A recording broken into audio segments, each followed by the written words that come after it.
สวัสดีขอต้อนรับทุกท่านเข้าสู่ Mid Plaza Channel เดี๋ยวก่อนอื่นหมดให้ทุกท่านนั้นกด Subscribe ทางด้านล่างและก็อย่าลืมกดกระดิ่งเพื่อแจ้งเตือนคลิปวิดีโอต่อไปกันเด้อและสำหรับในมื้อนี้มิดจะพาทุกท่านไปฮู้ถึง9 ข้อที่เฮ็ดให้จะให้เฮาระงับความเครียดได้และก็จะบ่เกิดเป็นโรคเครียดหรือว่าพยาธิเครียดนั่นเองถ้าหากว่าทุกท่านที่ว่าตกอยู่ในภาวะความเครียดกันแล้วเบิ่งคลิปนี้มีประโยชน์กับทุกท่านกันแน่นอน9 ข้อของเฮาจะมีอีหยังแน่ไปเบิ่งกันเลยบ่ว่าจะเป็นวัยหนุ่มสาววัยรุ่นหรือว่าวัยกลางคนเนาะไผกระตังหนีบ่พ้นเกี่ยวกับความเครียดกันอย่างแน่นอนโดยเฉพาะแม่นวัยเฮ็ดเวียกในแต่ละมื้อนี่ก็ต้องก้มหน้าก้มตาเฮ็ดแต่เวียกรับความเครียดแล้วก็ความกดดันมาตลอดแล้วก็เฮ็ดให้เฮานี่รู้สึกหงุดหงิดบ่ได้ดังใจไปหมดทุกอย่างเลยแล้วก็เฮ็ดให้เฮานี่เกิดปฏิกิริยาที่บ่ดีต่อคนอ้อมข้างเพราะฉะนั้นในมื้อนี้พวกเฮาได้มีวิธีคลายเครียดง่ายๆที่สามารถที่จะบรรเทาความเครียดให้ทานได้ซึ่งสิมีอีหยังแน่นั้นเดี๋ยวเฮาไปชมพร้อมกันเลยข้อที่ 1 การยิ้มเสื้อหรือบอกว่าหอยยิ้มนี่สามารถให้เจ้านี่เศร้าเครียดหรือว่าหายจากอาการโรคเครียดได้เนาะหรือว่ากำลังตกอยู่ในท่ามกลางความซึมเศร้าเนาะซึ่งว่ามหาวิทยาลัยวิสคอนซินเนาะได้ศึกษาพบว่าผู้ที่ว่าฉีดโบท็อกนี่นะจะมีแนวโน้มที่จะมีความหงุดหงิดหน่อยกว่าเนื่องจากว่าพวกเขาบ่สามารถแสดงอารมณ์สั่งได้เนาะวันหน้าเขาจะไปฉีดโบท็อกมานี่ก็ต้องยิ้มอยู่ตลอดเวลาเนาะนี่บ่ได้แนะนำเด้อให้ไปก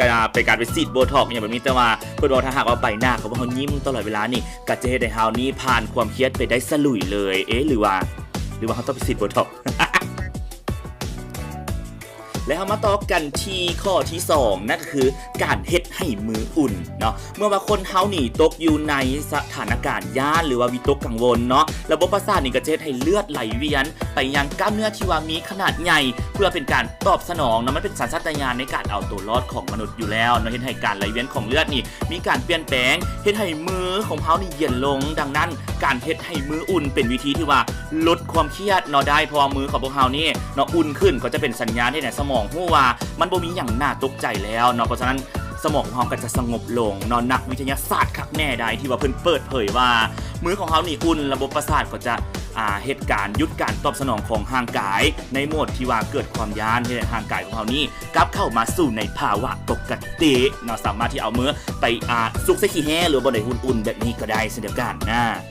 และเฮามาต่อกันที่ข้อที่3เพิ่นบอกว่ารับประทานธัญพืชเนาะทานนางอลิซาเบธโซเมอร์คุณได้ซื้อเพิ่นเนาะอันละกะเจ้าของปื้มเกี่ยวกับการกินเนาะเพิ่นได้เปิดเผยว่าหากว่าเจ้านี่รู้สึกอารมณ์เสียแบบนี้เนาะลองไปซอกหาอาหารที่เป็นประเภทธัญพืชที่ว่ามีคาร์โบไฮเดรตสูงมาลองกินเบิ่งเนาะจะช่วยเฮ็ดให้อารมณ์ของเจ้านี่ดีขึ้นภายในครึ่งชั่วโมงเนาะเพราะว่าคาร์โบไฮเดรตนี่จะช่วยเพิ่มระดับน้ำตาลในเลือดซึ่งจะเฮ็ดให้สารเซโรโทนินเนาะซึ่งว่าเป็นสารสื่อประสาทที่เกี่ยวข้องกับความสุขและก็อารมณ์สงบเพิ่มขึ้นจนเฮ็ดให้เฮานี่เนาะมีการผ่อนคลายเนาะแล้วก็ร่างกายนี่ถ้าหากว่าบ่อยากที่จะตุ้ยก็ให้กินคาร์โบไฮเดรตในจำนวนน้อยเอากินเทละน้อยประมาณ30 กรัมอย่างประมาณนี้เพิ่นเป็นการแนะนำนะสมมติข้อต่อมาข้อที่4เพิ่นบอกว่ากอดตัวเองบ่มีแฟนแล้วกอดตัวเองเนาะเพื่อที่ว่าร่างกายของพวกเฮานี่รู้สึกในแง่ลบเนาะสมองของพวกเฮาในส่วนของอะมิดาลานี่ก็จะส่งสัญญาณเฮ็ดให้ความดันโลหิตสูงขึ้นแล้วก็เพิ่มระดับอ่านว่าอะไรนี่ย้ำเนาะร่างกายของพวกเขานี่ก็จะเพิ่มขึ้นนะซึ่งว่านักวิจัยจากมหาวิทยาลัยเท็กซัสนะเพิ่นได้เปิดเผยว่าการกอดตัวเองแน่นๆกอดแน่นนี่เนาะเพิ่นบอกว่าจะช่วยเฮ็ดให้ร่างกายหลั่งสารออกซิโตซินและก็สารเคมีต่างๆที่ว่าเฮ็ดให้อารมณ์ดีขึ้นละไปเนาะแล้วก็บ่จำเป็นที่ต้องไปหาไผมากอดเพื่อจะบรรเทาอารมณ์นะเพราะอารมณ์ลามอันอื่นๆก็ยุ่งยากอีกนะเพิ่นบอกว่าการกอดตัวเองนี่มันก็ดีที่สุดแล้วเพิ่นว่าจังซั่นเขามาต่อกันที่บอกว่าหายใจออกยาวๆเขาเคยอาจจะได้ยินว่าการหายใจเข้าลึกๆนี่เนาะจะช่วยให้เขานี่เศร้าเครียดได้แต่แท้ๆแล้วนี่การหายใจออกนี่สำคัญกว่าหรือสำคัญที่สุดหากว่าหันใจเข้าอย่างเดียวก็ไม่ว่าตาเนาะเพราะว่าถ้าหากว่าตอนที่เราหันใจออกนี่อัตราการเต้นของหัวใจของเขานี่จะช้าลงลองเบิ่งหันใจเข้าลึกๆแล้วก็หันใจออกยาวๆนี่จัก3-4 เทื่อรับรองเลยว่าต้องสบายใจขึ้นอย่างแน่นอนนะถ้าว่าหันใจเข้าอย่างเดียวก็แม่นว่าได้สมอเลนะข้อต่อมาข้อที่6การออกกำลังกาย exercise นะเพิ่นว่าเสื้อหรือบ่การออกกำลังกายนี่ พียงแต่2นาทีนี่ก็สามารถให้เจ้าอารมณ์ดีขึ้นได้แล้วแน่ๆมาลองออกกำลังกายแล้วเนาะเป็นสิ่งที่บอกแต่สตีเวนแบ็กเกิร์ดเนาะแถมยังช่วยเพิ่มอัตราการเต้นของหัวใจได้อีกเนาะโดยแต่เพียงการออกกำลังกายว่าจะเป็นทั้งการกระโดดเนาะยกย่องนี่ว่านับเป็นการออกกำลังกายนะใส่แหงแขนมาจังซี่เนาะอย่างต่างๆว่าจะเป็นทั้งการออกกำลังกายทั้งเมิดเนาะเจเดนเฮานี้สามารถที่จะควบคุมอารมณ์สติและให้เฮาผ่อนคลายได้เพิ่นบอกว่าโน่นนี้โอ้ออกกำลังกายนี่ยอมเด้อยอมข้อที่7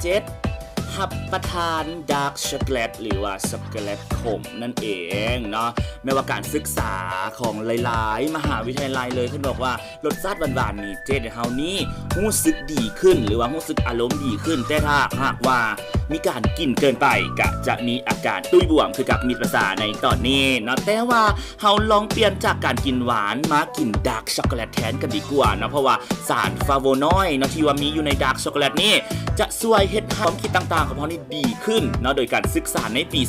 2009 ต้นเติบเนาะพบว่าการรับประทานดาร์กช็อกโกแลตเพียงแต่14ออนหรือว่าประมาณ40กรัมเป็นประจำทุกมื้อสามารถให้ฮอร์โมนความเครียดลดลงเนาะถ้าหากว่าเทื่อหน้าที่เฮารู้สึกอาการเครียดเนาะเปลี่ยนจากไปกินของหวานก็ลองมากินเป็นดาร์กช็อกโกแลตเบิ่งเพิ่นบอกว่ามันจะดีกว่าถ้าหากว่ากินในปริมาณหลายเกินไปก็จะให้ตุ้ยคือกับมีประสาทในตอนนี้แล้วก็จะเฮ็ดให้เครียดขึ้นอีกตื่นเนาะโอ้ยข้อที่8ดมกินน้ำมันหอมระเหยเนาะมีน้ำมันหอมระเหยหลายชนิดเลยที่ว่าช่วยในการผ่อนคลายอโรมาเทอราพีลาวาอย่างต่างๆเนาะเป็นการคลายความเครียดความเข่งขึงเนาะเฮ็ดให้เฮานี่ดมเข้าไปแล้วบ่จะเป็นกลิ่นต่างๆเนาะซึ่งว่าถ้าหากว่าดมไปแล้วจะเฮ็ดให้เฮานี่สามารถที่จะช่วยผ่อนคลายแล้วก็สดชื่นขึ้นโดยการใช้น้ำมันหอมระเหยเพียงแต่15หยดละลายกับน้ำก็สามารถให้ร่างกายของเฮานี่รู้สึกว่าฟื้นฟูขึ้นมาเนาะบอกว่าดมแล้วรู้สึกสดชื่นว่าจะเป็นทั้งเปลือกมะเกียงกินน้ำมันมะพร้าวหอมกินเอียงต่างๆเนาะกินหัวสิงไข่ไปห่มยาซะแนะนำเนาะและข้อที่9ข้อสุดท้ายเพิ่นบอกว่าการปลูกต้นไม้โอ้ยสายเขียวกับมานะเพิ่นบอกว่าการศึกษาของประเทศเนเธอร์แลนด์ในปี 2011 ซึ่งว่ามีการได้ตีพิมพ์ลงในวารสารอย่างอ่านบ่ออกเนาะพบว่าการเฮ็ดสวนหรือว่าการปลูกต้นไม้เพียงแต่30นาทีนี้ก็สามารถช่วยลดระดับความเข่งตึงได้มีประสิทธิภาพหลายกว่ากันนางอ่านปึ้มมิดเพิ่นบอกว่าจังซี่นะโอ้อ่านปื้มมิดนี่คือสิเครียดหลายกว่าเก่าเนาะภายในห้องนอนเพิ่นบอกว่านอกจากนี้การศึกษาอื่นๆยังแสดงให้เห็นว่าแบคทีเรียบางชนิดที่ว่าอยู่ในดินนี่สามารถฟื้นฟูหรือว่าสามารถให้เฮานี่เนาะเกิดอาการอารมณ์ดีได้โอ้แบคทีเรียมันก็มีส่วนดีส่วนบ่ดีเนาะตอนนี้เป็นแบคทีเรียดีเพิ่นว่าเป็นแบคทีเรียแล้วนี่จะส่งกลิ่นให้เฮานี่ได้กินเมื่อเวลาที่เฮาขุดดินกินขี้ดินนี่นะเนาะฉะนั้นถ้าหากว่าเฮากำลังเครียดอยู่ลองเบิ่งลองเอาจับเอาส่วนเอาอย่างต่างๆไปทางให้ทางส่วนแล้วก็จะให้เฮารู้สึกอารมณ์ดีขึ้นนะแต่ว่าไปตอนแดดนี่ก็แปลว่าโอ้ยอมเนาะยอมเป็นได้และนี่ก็คือ9วิธีง่ายๆเนาะที่ว่าเฮาสามารถที่จะลดผ่อนความเครียดความเข่งตึงในสมองของพวกเฮาได้เนาะซึ่งว่าเป็นความเครียดที่จะส่งผลเสียต่อสุขภาพของพวกเฮาทั้งทางกายและก็จิตใจเพราะฉะนั้นเฮาต้องมันเบิ่งโลกในแง่ดีกันดีกว่าจะบ่ต้องมีการพึ่งพาอีหยังเลยถ้าหากว่าเฮาเบิ่งโลกในแง่ดีแล้วเนาะเฮาก็จะเป็นคนที่มีความคิดดีมีแนวคิดดีแล้วสิ่งดีๆจะนำเข้ามาหาชีวิตเฮาเองสมใจตบมือโอ้เปิดคักนี่เป็นแนวใดเฮาได้ฮู้กันไปแล้วเนาะถึง9ข้อหรือว่า9วิธีที่จะเฮ็ดให้เฮานี่มีความสุขในการใช้ชีวิตหลายขึ้นบ่พบปะกับปัญหาทางความคิดหรือว่าพยาธิโรคเครียดนั่นเองถ้าหากว่าทุกท่านสามารถปฏิบัติทาง9ข้อนี้แล้วแน่นอนเลยว่าทุกท่านจะดำรงชีวิตได้อย่างมีความสุขกันแน่นอนแต่ว่าก่อนจะจากกันไปใครที่ว่ายังบ่ทันได้ Subscribe เนาะกับ Mid Plaza Channel หรือว่ายังบ่ทันได้กดกระดิ่งก็อย่าลืมกดไลค์แล้วก็กดกระดิ่งกด Subscribe กดแชร์เพื่อเป็นกำลังใจในการเฮ็ดคลิปวิดีโอต่อไปให้กับ Mid Eder สำหรับในคลิปวิดีโอหน้านี้เขาจะมีสาระแนวหูอีหยังที่จะมาบอกทุกคนกันแน่ต้องรอติดตามสำหรับวันนี้ไปก่อนสบายดี